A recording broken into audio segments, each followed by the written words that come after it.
Mbanje kubaha ikaze hano ni Kumanda TV. Nta kintu tugiye kureba, tugiye kuba twarebera hamwe abakobwa batanu bafite amafaranga yabo bayakoreye bayavunikiye ariko bakaba bitwa indaya, bakaba bitwa inkozi z'ibibi hano muri society nyarwanda.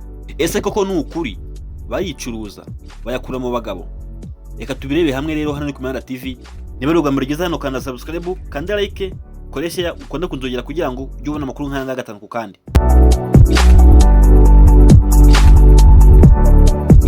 Umwanya mbere turasanga umukobwa w'umunyarwandakazi ukora ibijyanye n'imideli ariko akaba yifatanya no kuyobora ibigo bitandukanye byita ku burenganzira bw'abagore. Uyu mukobwa kandi ngo afite amafaranga menshi agera kuri miliyoni y'idolari, ubwo ni miliyari mu manyarwanda. Gusa benshi bemera ko yayikoreye mu maboko ye, mu bwenge bwe, mu bitekerezo bye yagize no kwirya kimara yihanganye ngo abigereho. Benshi bakumva ko ari indaya, bakumva ko yicuruza ayakura mu bagabo b'abakire. Ibyo ngibyo ni ibintu bihabanye cyane n'ukuri guhari. Uyu mukobwa afite ibigo byinshi akorera kandi bimuha amafaranga atari makeya. Kuba yagira amafaranga rero n'ukuntu akora abamuzi barabizi. Ku mwanya wa kane turaharebera umukobwa uzwi cyane hano mu gihugu cy'u Rwanda, yewe urimo gukoresha imbuga nkoranyambaga cyane kandi neza. Uyu nta wundi ni Kate Bashabe, umukobwa mwiza ufite ikimero gihebuje pe, nawe wamureba ukumva uramukunze. Uyu nguyu nawe afite amafaranga n'agafaranga, gusa benshi bavuga ko rwose yicuruza, gusa siko biri. Uyu mukobwa akunda gupostinga ari mu nzu ye aryamye n'imbwa ye, yewe banavuga ko yanze gushaka n'umugabo. Ariko se kuba atarashaka umugabo b'impamvu kumwita indaya, b'impamvu kumwita inkozi y'ibibi? Uyu mukobwa nawe rero ari mu bakobwa bafite agatubutse. Ibyo akora bijyanye no gukora ibijyanye n'imideli, gucuruza imyenda, yewe yandika n'ibitabo, yarenzaho noneho akanagira uruganda cyangwa se inzu ikora ibijyanye n'ibikoresho by'amashuri, amakaramu n'amakayi. Uyu nta wundi rero ni Kate Bashabe ufite amafaranga nawe atari make rwose, kuko urebye inzu afite, urebye uburyo asohoka, ubona ko afite amafaranga rwose atari ikibuze kuri we. Gusa benshi ntibabyemera, bavuga ko bifite aho byavuye handi hatari mu bwenge bwe, hatari mu maboko yiwe, hatari mu kwirya kwimara yakoze, ahubwo akavuga ko ari indaya. Ku mwanya wa gatatu ntabwo dutinda turahasanga umukobwa w'umubyinnyi cyane w'umunyarwanda ariko kuba muri Amerika, akaba yitwa Sherry Silver. Uyu ni umukobwa uzwi cyane hano mu gihugu cy'u Rwanda, cyane ko afite itsinda cyangwa se abana afasha bitwa Sherry Silver Foundation.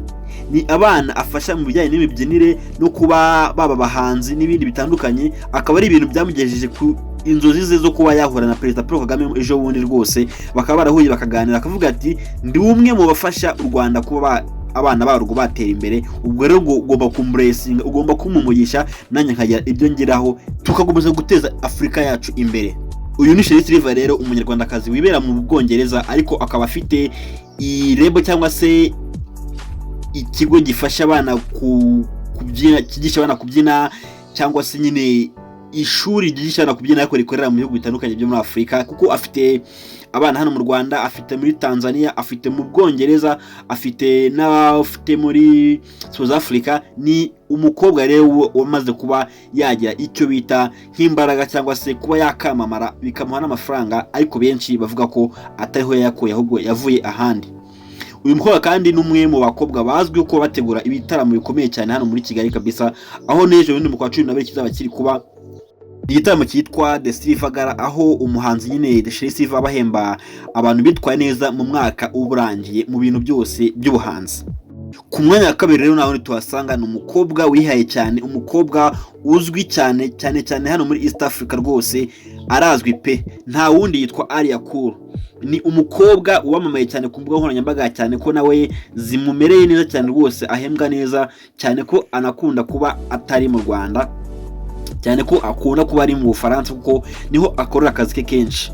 Ni umukobwa rero ufite ijyanye n'ikoranabuhanga, akorera ku mamashini nyine birumvikana, akagenda ateza imbere mu bigo bitandukanye, yamamaza ibintu byinshi bitandukanye, aho noneho abantu bacitse urondogoro nyuma y'uko aguze imodoka ya miliyoni 500 z'amafaranga y'u Rwanda, hafi miliyari. Umukobwa rero abigezeho nyuma y'uko avuze ko rwose ngo nawe afite amafaranga menshi kuri konti, gusa ntabwo yavuze umubare. Rero yavuze ati reka nanjye njye nagura imodoka ivuye mu byunzwe byanjye, imodoka yavuye mu maraso yanjye, mu mvune nyinshi nagize, nanjye njye mbasha kuba nagenda meze neza kandi nishimye, mfite icyo nshaka. Uyu mukobwa rero yitwa Alia Cool, ni umwe mu bakobwa bari mu itsinda rya Kigali Boss Babes. Ni itsinda bivuga ko ryari rifite amafaranga menshi cyane, ariko nyine ryaje kuba ryatandukana. Uyu nguyu ni umwe mu bari barigize wari uribereye n'umuyobozi waryo. Ndabitangiye kwibaza ngo umwanya wa mbere uriho umuntu wuhe, ninde uriho, ninde wicaye kuri uyu mwanya w'abakobwa bafite amafaranga menshi mu Rwanda ariko bakaba bitwa indaya, bakaba bitwa ko batayakoreye, batayakuye mu mvune zabo bagize. Niba uri mushyashya kora subscribe kandi kunzogera kandi like kugira ngo ujye ubona utuntu nk'utungutu kandi twiza kandi tubonere ku gihe. Ahangaha ni ku Muhanda TV, ngiye mbona ni Christophe. Ku mwanya wa mbere rero turasanga umukobwa uzwi cyane n'abatari bakeya ufite ikimero, nkeka ko ari uwa mbere hano mu Rwanda. Uwo nta wundi ni Miss Rwanda 2016. Umukobwa wihaye cyane, umukobwa ufite ikimero cyiza, imitambukire yiwe irabigaragaza. Uyu nta wundi rero ni uwitwa Mutesi Jolly, umukobwa w'umunyarwandakazi ufite ibintu byinshi akora kandi yinjiza amafaranga menshi atari makeya.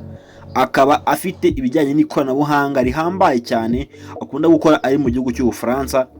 Ni ibintu abagenda abayamamaza ku social media atandukanye. Bivugwa ko anakora n'ikigo gikomeye cyane rwose cyitwa Ela cyangwa se Ela cy'Abanyamerika. Uyu mukobwa kandi Mutesi Jolly amaze kuzuza inzu ya miliyoni n'igice by'amafaranga y'u Rwanda hano mu mujyi wa Kigali rwose. Ati iri ahantu heza cyane kandi nishimiye. Ati kandi zari inzozi zanjye kuba kugira ngo ngere ku ibingibi. N'ibingibi ubona rero inzu yamaze kuba yayitaha ayirimo rwose, imeze neza cyane.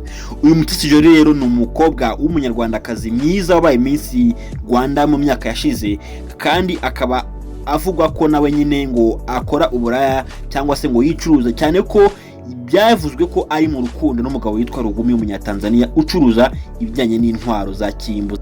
Gusa iyo ubimubashijeho rwose agutera utwatsi akavuga ati uriya muntu ntuwo nzi. Benshi rero niho bahera bavuga ko rwose iriya nzu y'amamiliyoni angana kuriya ataba ari we wayubakiye, kuko ntiyaba yakoreye amafaranga angana gutya mu myaka yiwe itageze kuri 30 ngo aba afite miliyoni zigera ku 1000 z'amafaranga y'u Rwanda. Ati ntabwo bishoboka rwose.